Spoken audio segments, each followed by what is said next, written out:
Hello বন্ধুরা, আমি রবিন। আর এখন কথা বলবো আবির চ্যাটার্জির আপকামিং সিনেমা আলাপ।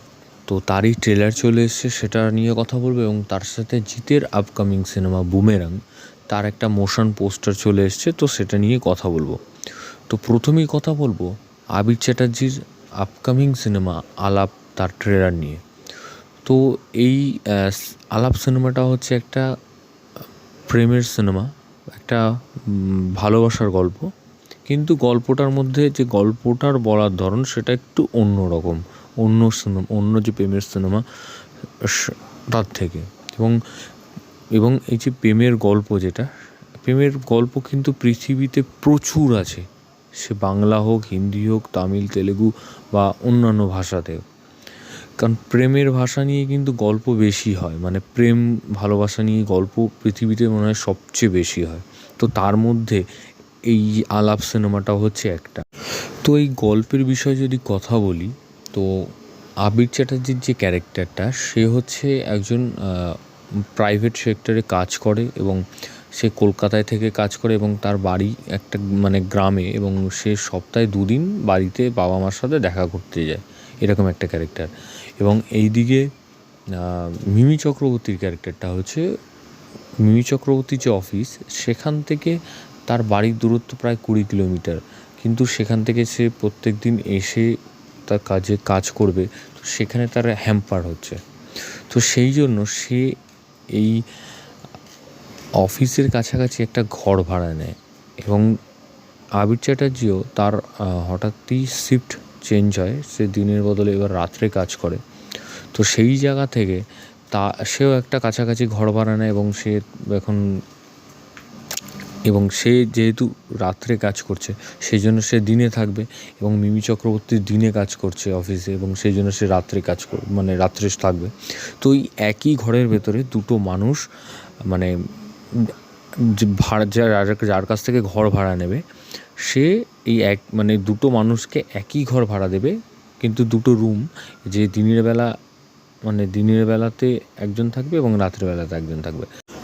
তো এই যে একটা ছেলে আর একটা মেয়ে, তারা দুজন দুজনকে চেনে না, এবং একই ঘরে দুটো আলাদা আলাদা টাইমে থাকছে। এবং এই যে ছেলে এবং মেয়ে, তাদের দুজনের কাজকর্ম বা তাদের দুজনের মানে যাই বলো, একটু আলাদা। তো তারা কিভাবে এক জায়গাতে আসবে, মানে তাদের মধ্যে সম্পর্কটা তৈরি হবে, বা কিভাবে তারা জানতে পারবে যে একজন মানে ছেলেই থাকে বা মেয়েই থাকে, পরে জানতে পারবে। তো সেইটা থেকে শুরু হবে তাদের ভালোবাসা, এবং চোখে না দেখে ভালোবাসা শুরু হবে।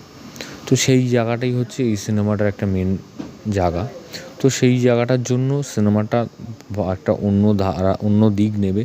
তো গল্পটা ভালো, এবং একটা রূপম ইসলামের গলায় একটা গানও এসেছিলো, তো সেই গানটাও কিন্তু খুব ভালো এবং বেশ ভালো লেগেছে আমারও। এবং আবির চট্টোপাধ্যায় বা মিমি চক্রবর্তীর অভিনয় দুজনেরই ভালো, এবং ভালো লাগছে।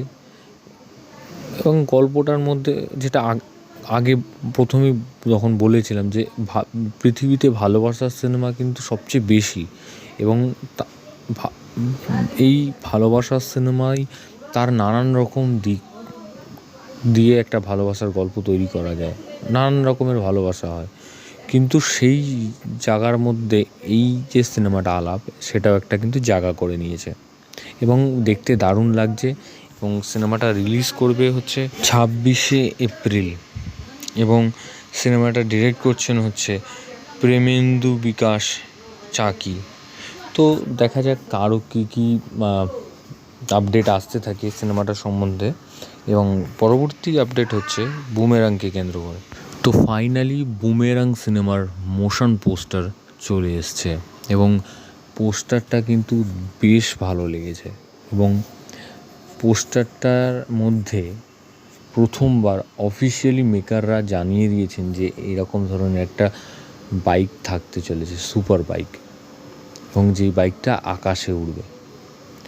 এবং বাংলাতে হয়তো মানে এই প্রথম যে কোনো main stream commercial cinema hero, সে এরকম ধরনের সিনেমা করছেন। এবং এই ঈদ মানে হচ্ছে জিত বাংলাতে, এবং হিন্দিতে হচ্ছে সালমান খান। তো এবছর দুজনের কারোরই ঈদে কোনো সিনেমা আসেনি। তো সেই জায়গা থেকে একটা ঈদের সময় ফাঁকা ভাব রয়ে গেছে। তো যাই হোক, সেই ঈদের দিনই চলে এসছে জিতের বুমেরাংয়ের মোশন পোস্টার। তো পোস্টারটা বেশ ভালো লেগেছে, এবং পোস্টারটা মানে পোস্টারটা নিয়ে অনেক কিন্তু চর্চা হচ্ছে চারিদিকে, যে পোস্টারটা ভালো হয়নি বা নানান রকম কথা হচ্ছে, যে এখন জিতের মানে সে যে স্টার, সেইটা সুপারস্টার, তো সে আর নেই, তাকে করা হচ্ছে। তো সেই সব জায়গাগুলো আমার মনে হয় একদমই ভালো হচ্ছে না, কারণ যে কোনো স্টার, তাদের ভালো সময় খারাপ সময় থাকতেই পারে, হতেই পারে। তো সেই জায়গা থেকে দাঁড়িয়ে তাকে নিয়ে, সে তো মানে একটা সময় আমাদের প্রচুর হিট সিনেমা দিয়েছে, এবং তখন তার আমরা লাফালাফি করেছি তাকে নিয়ে। তো আজকে তার কিছু সিনেমা চলছে না বলে তাকে নিয়ে আমরা নানান রকম কথা বলবো। তো আমাদের মানে হয়তো আমরা পোস্টার নিয়ে আমরা কথা বলতেই পারি, নানান রকম কথা বলছি, যেটা ভালো লাগছে না খারাপ লাগছে না সেটা বলতেই পারি, কিন্তু তাকে যে সে স্টার নয় বা সে সুপারস্টার নয়, আমার মনে হয় এসব বিষয়ে কথা বলাই উচিত নয়। কারণ একটা মানুষ তার ভালো খারাপ সময় যেতেই পারে। আজকে অক্ষয় কুমারের কথা যদি বলি, অক্ষয় কুমারের কিন্তু সেম প্রবলেম। সে একটা সময় প্রচুর হিট দিয়েছে, কিন্তু রিসেন্ট কিছু সিনেমা হিট দিতে পারছে না। তার মানে কি সে খারাপ? সে খারাপ না। তো এরকম ধরনের জিতের সাথে এখন হচ্ছে।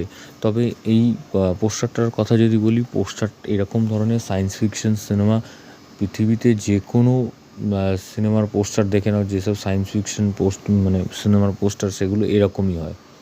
এবং আমার তো ভাই দারুণ লেগেছে। এবং এটা যেহেতু বাংলাতে তৈরি হচ্ছে, সেই জন্য এখানে আমরা পেছন দিকে হাওড়া ব্রিজ দেখতে পাচ্ছি। তাছাড়াও আমরা এখানে যে সুপার বাইকটা আছে, তাকে আমরা অফিশিয়ালি ফাইনালি জানতে মানে আগে তো আমরা খবর পেয়ে জানি, কিন্তু তাছাড়াও এখানে ফাইনালি মেকার্সদের তরফ থেকে জানানো হয়েছে যে এরকম একটা সুপার বাইক থাকতে চলেছে, এবং এই বাইকটাই হয়তো এই মানে গল্পের মধ্যে একটা মেন পার্ট হতে চলেছে। তো যাই হোক, আমার তো দারুণ লেগেছে। এবং এরকম একজন মেন স্ট্রিম কমার্শিয়াল সিনেমার হিরো, সে এরকম একটা সিনেমা বানাচ্ছে, এবং এরকম একটা সুপার বাইকে করে সে আকাশে উড়ছে, এরকম একটা জিনিস তৈরি করেছে। তো এই জিনিসটা, এই যে বাইকটা, সুপার বাইকটা, এইটাই হয়তো সিনেমার একটা মেন পার্ট হতে চলেছে।